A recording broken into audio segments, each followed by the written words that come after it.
Nous partons tôt ce matin car il y a un long trajet depuis Chivaï pour rejoindre Puno.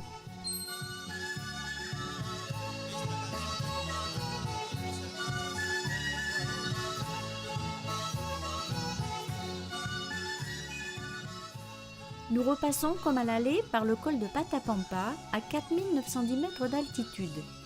Il est seulement 7h30 et déjà les petites vendeuses installent leurs marchandises. Tous les hauts sommets environnants sont signalés par des pierres gravées de leur nom et altitude respectives.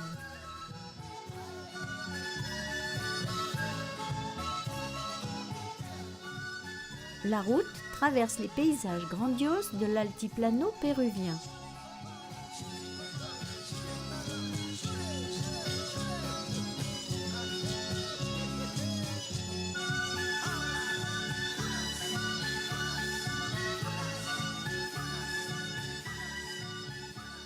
Un peu plus tard, un stop au carrefour routier de Patawazi pour le traditionnel maté de coca auquel nous avons pris goût.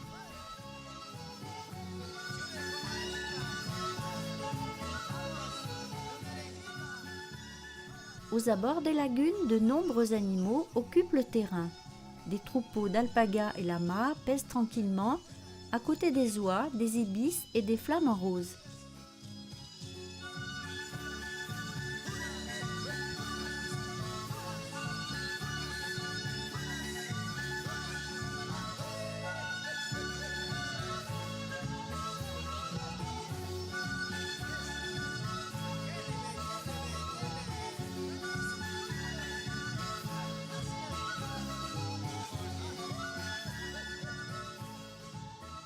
Nouvel arrêt au lac Lagunillas, situé à 4174 mètres d'altitude.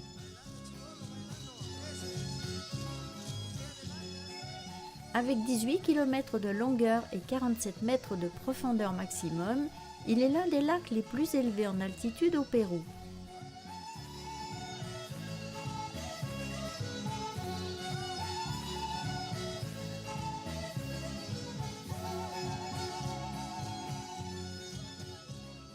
Nous avons repris la route, direction Juliaca, où nous arrivons juste à l'heure du déjeuner.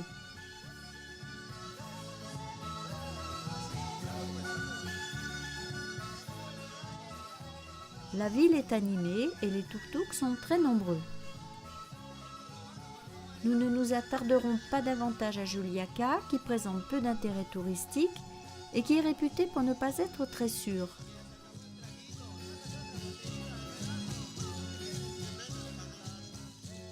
Nous suivons la route vers le site de Silustani.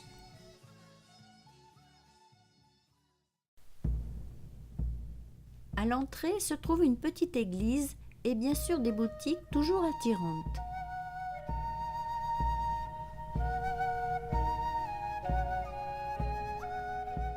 Le site archéologique de Silustani est situé sur une colline sur les rives du lac Humayo, près de Puno.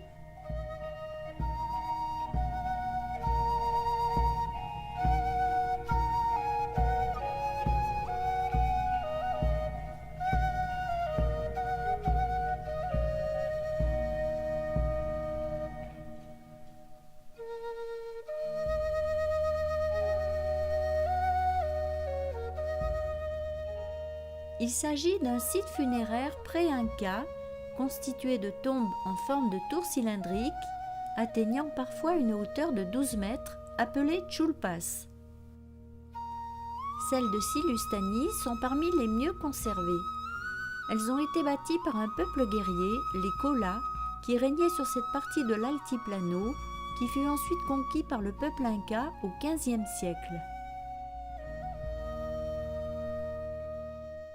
Le corps des défunts, momifié en position fétale, était placé dans la tombe accompagné d'offrandes. Silustani, c'est aussi un endroit calme où il y a très peu de visiteurs, avec un magnifique panorama sur le lac Humayo.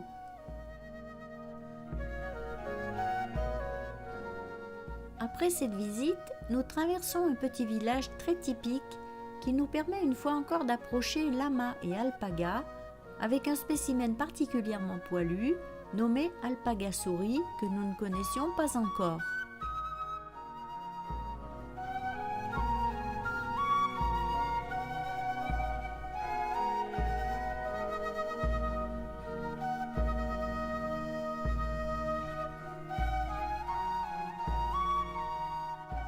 Une occasion pour nous de découvrir l'habitat traditionnel de cette région avec des arches à l'entrée des maisons, surmontées de figurines en forme de taureau porte-bonheur.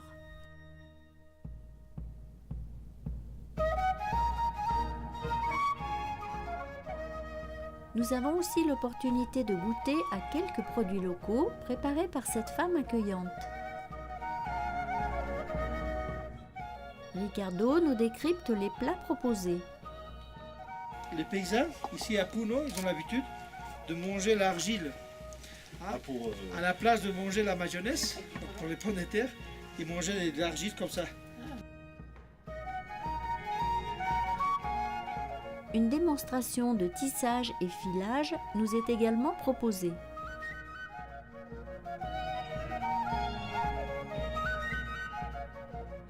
En fin d'après-midi, nous arrivons à Puno, situé à 3830 mètres d'altitude, blotti à flanc de colline et porte d'entrée du lac Titicaca.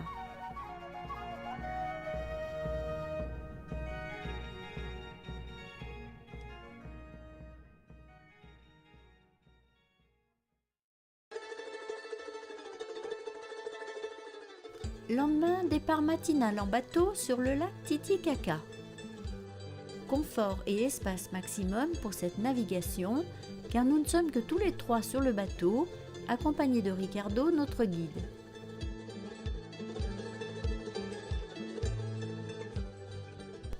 Le lac abrite une quarantaine d'îles, dont certaines sont habitées.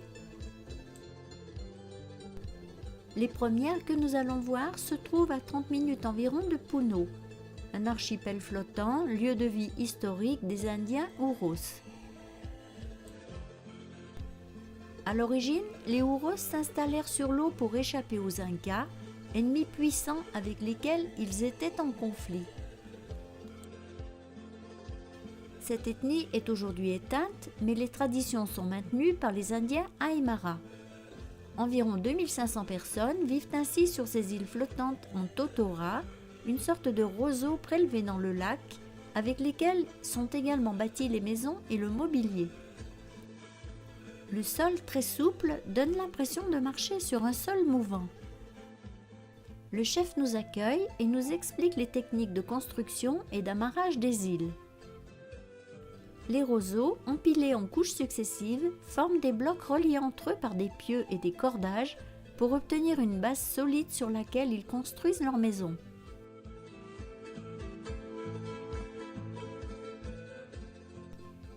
C'est un travail permanent car ces couches épaisses de totora doivent régulièrement être renouvelées.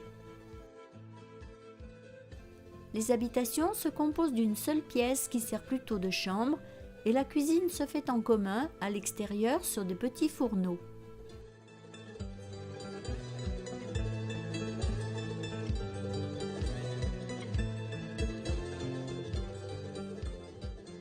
Les îles Huros sont devenues une étape touristique presque incontournable, ce qui procure aux habitants une source de revenus non négligeable, en dehors de la pêche et de l'artisanat qu'ils proposent aux visiteurs.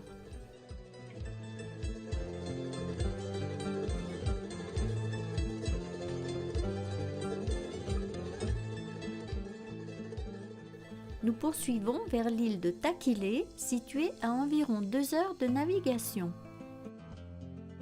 Le lac Titicaca, situé à 3812 mètres d'altitude, est le lac navigable le plus haut du monde.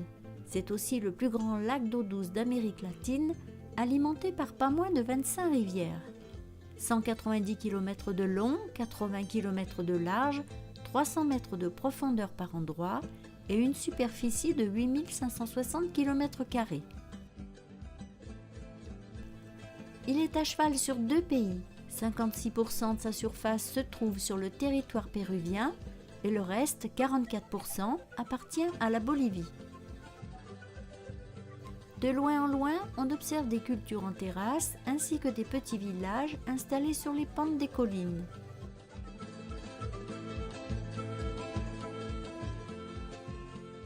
Au moment d'accoster, nous apercevons cette paysanne en train de laver un mouton dans le lac. Le pauvre n'a pas l'air de beaucoup apprécier ce bain froid. Sitôt débarqués sur la petite île de Taquilé, à Puerto Alsuno, nous entamons notre randonnée sur une pente pavée très abrupte.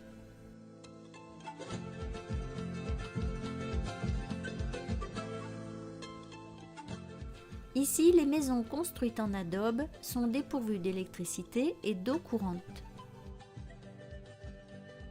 Les paysages de l'île, avec des cultures en terrasse entrecoupées de murets de pierre et de sentiers pavés, lui donnent un air méditerranéen.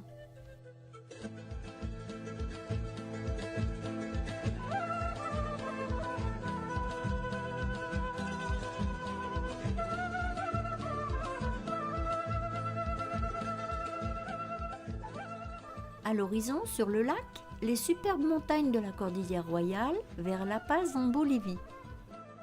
Cette jolie fleur rouge qu'on appelle Cantuta, mais dont le véritable nom est Cantua buxifolia, est la fleur sacrée des Incas, emblème du Pérou et de la Bolivie.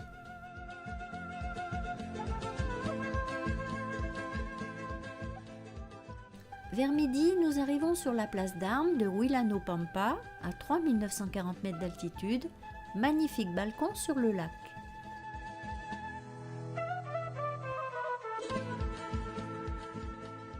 Les quelques 2000 habitants de Taquilé ont su préserver leur mode de vie ancestral avec un code vestimentaire très strict lié au statut social et à la situation familiale. C'est une des communautés indiennes les plus traditionnelles du Pérou qui parle encore le quechua. Nous nous installons à la terrasse d'une auberge locale avec une vue incroyable sur le lac pour déguster une trucha, une truite locale tout juste pêchée dans le lac.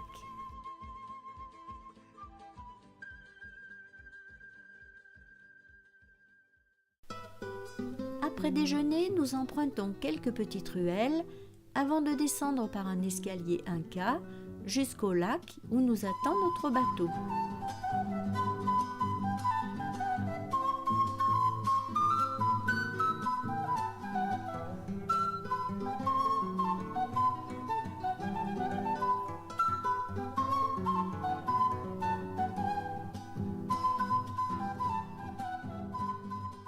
Nous partons vers l'île d'Amantani à environ 1h30 de bateau. Le lac Titicaca est réputé pour la pureté de son air, son intensité lumineuse exceptionnelle et la beauté de ses paysages. Suivant la légende, c'est dans ce lac que naquirent Manco Capac et Mama Ocllo, les légendaires fondateurs de l'Empire Inca.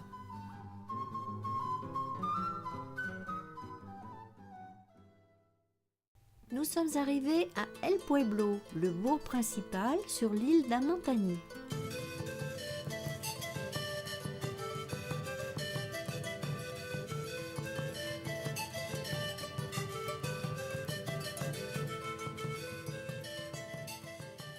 Nous sommes reçus chez l'habitant où nous allons passer la soirée et la nuit.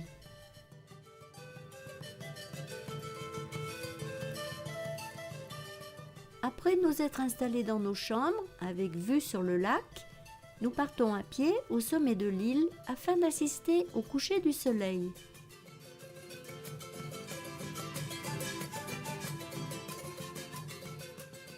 L'île d'Amantani n'a pas encore été victime de l'affluence touristique. La population quechua se consacre à l'agriculture et à l'élevage.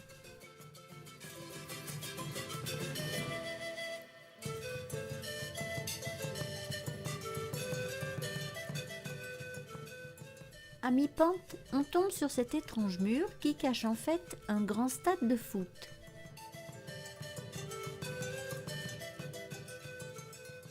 Nous grimpons toujours, le but à atteindre est le sommet de cette colline. Arrivé au sommet, non sans mal, Non, sans mal. Ce fut long et douloureux, la montée. C'est pas rien, hein.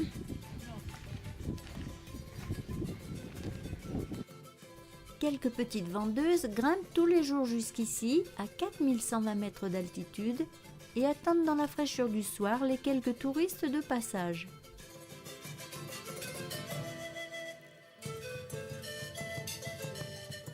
Le panorama sous nos yeux est magnifique et on peut voir face à nous la petite île de Takile où nous étions ce matin.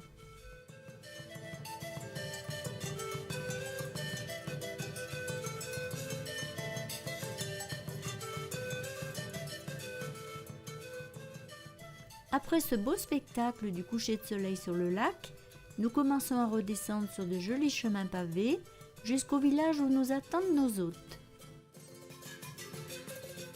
Le lendemain matin, après une nuit plutôt fraîche, nous nous livrons à une séance d'habillage en costume traditionnel.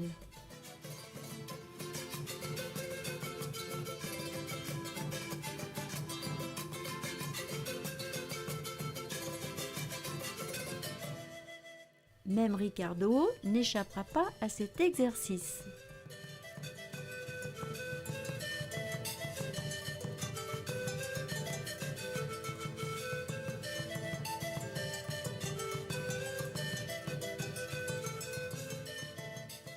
Finalement, l'heure est venue de quitter Flora et Nelly qui nous ont reçus si gentiment dans leur maison.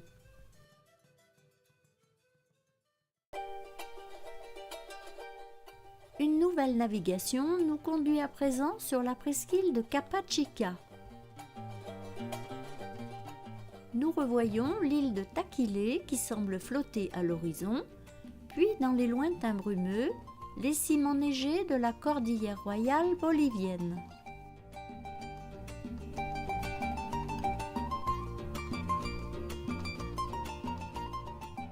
Nous passons à proximité de nombreux bassins de pisciculture où sont élevées les fameuses truites du lac.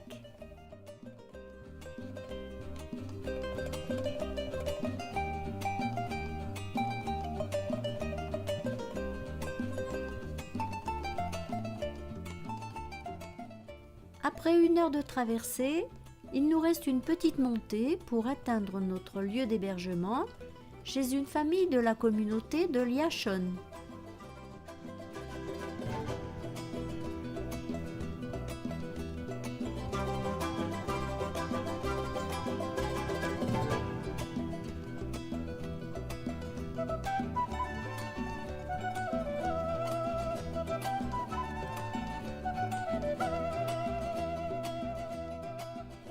Juste le temps de poser nos bagages et nous voilà repartis pour une balade à pied. Dans ce lieu, peu de voyageurs s'aventurent.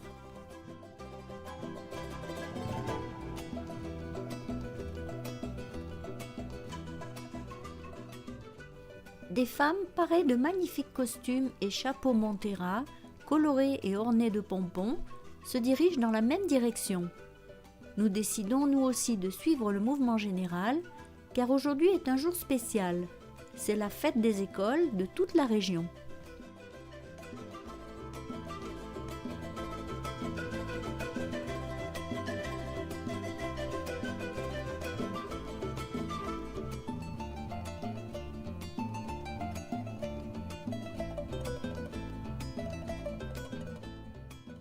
Pour cette occasion, tout le monde s'est paré de ses plus beaux habits et toutes sortes de gourmandises sont proposées dès l'entrée de la fête.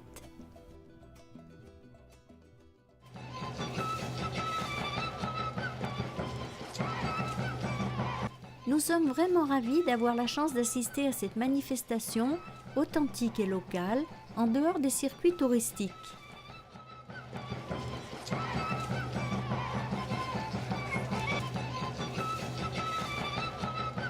Toutes les écoles ont préparé un spectacle de danse qui sera évalué par une délégation de juges alignés dans la tribune face aux danseurs.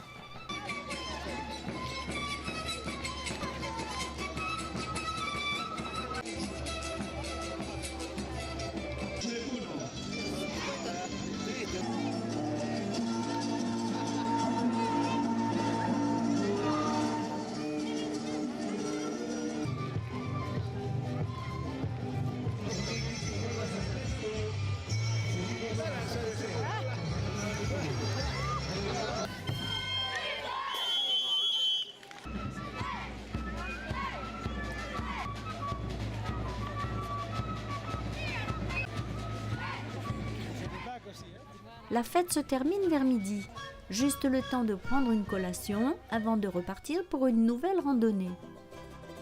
La montée commence sur de jolis chemins pavés avec vue sur le lac. Depuis cette terrasse, on peut encore admirer les hauts sommets de Bolivie.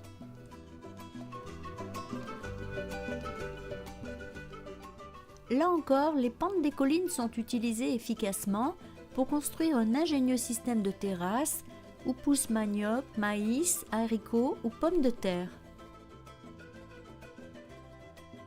Arrivé au Mirador Inca, Carus, point culminant de la péninsule à 4090 mètres, avec un superbe panorama sur l'immensité du lac.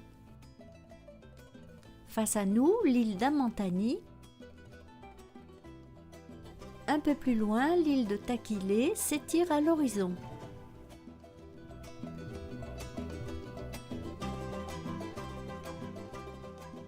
L'agriculture, la pêche et l'élevage constituent les principales activités de la communauté.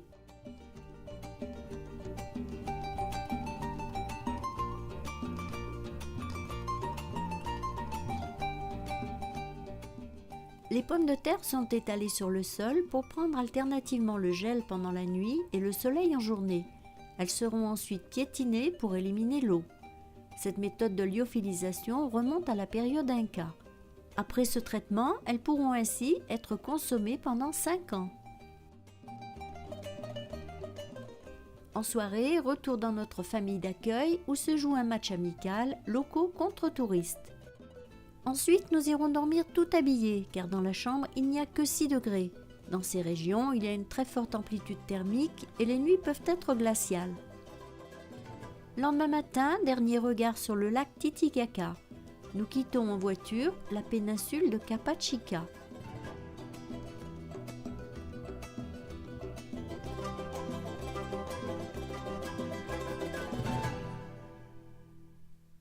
Un stop en cours de route pour profiter de la beauté de ce lac, occupé par une colonie de flamants roses.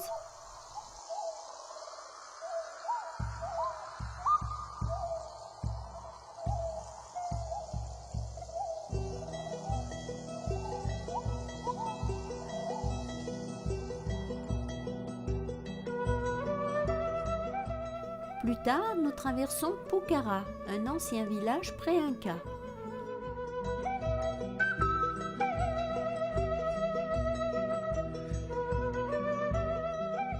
Nouvel arrêt au col de la Raya à 4312 mètres d'altitude.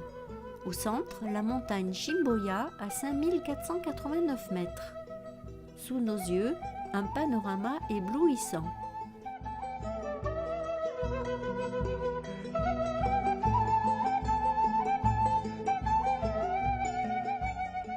Et toujours la tentation d'acheter plein de jolis souvenirs.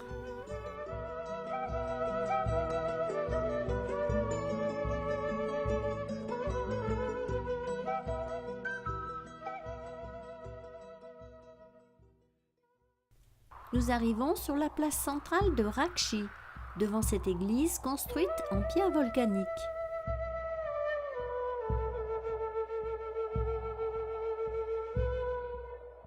Mais l'objet de notre visite est le site archéologique Inca, entouré des vestiges d'une muraille. À l'époque Inca, c'était un important centre religieux et administratif. Il ne reste du temple Viracocha que le mur central de 12 mètres de haut et les bases des 22 colonnes cylindriques qui mesuraient à l'origine 9,80 m de hauteur et servaient à maintenir le toit. Le temple était entièrement couvert et mesurait 92 mètres de long pour 25 mètres de large. Raxi est le seul site Inca à posséder des colonnes.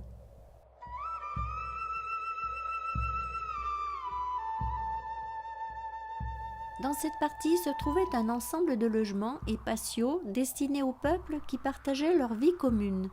Chaque patio contenait 7 logements de construction similaires au temple.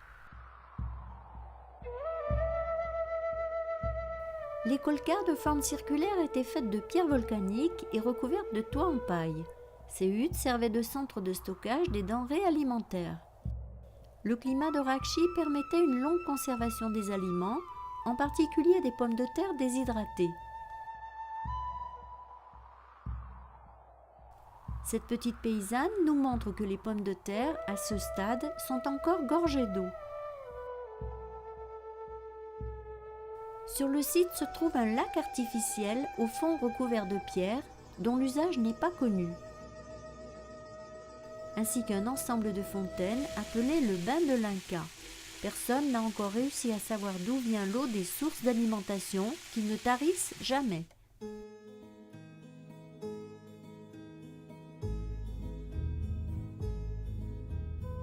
Nous nous arrêtons sur cette jolie place arborée de palmiers et occupée par de minuscules boutiques d'artisanat. Nous allons visiter l'église d'Andahuilas, surnommée la chapelle Sixtine d'Amérique latine. L'édifice est richement décoré de peintures murales, d'autels et de retables baroques, mais hélas les photos à l'intérieur de l'édifice sont interdites. Au terme de notre journée, nous arrivons à Cusco, ancienne capitale de l'Empire Inca. La ville, entourée de collines, est située à 3400 mètres d'altitude.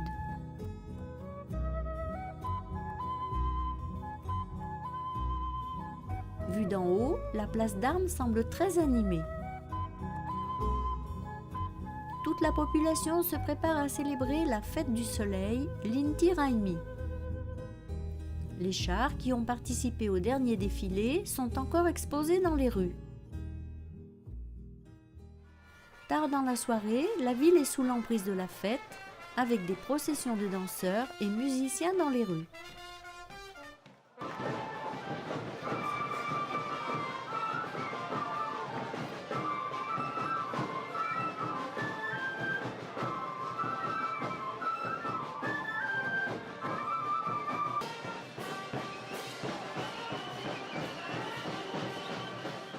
Le lendemain, 24 juin, se dérouleront toutes les festivités organisées à cette occasion à Cusco.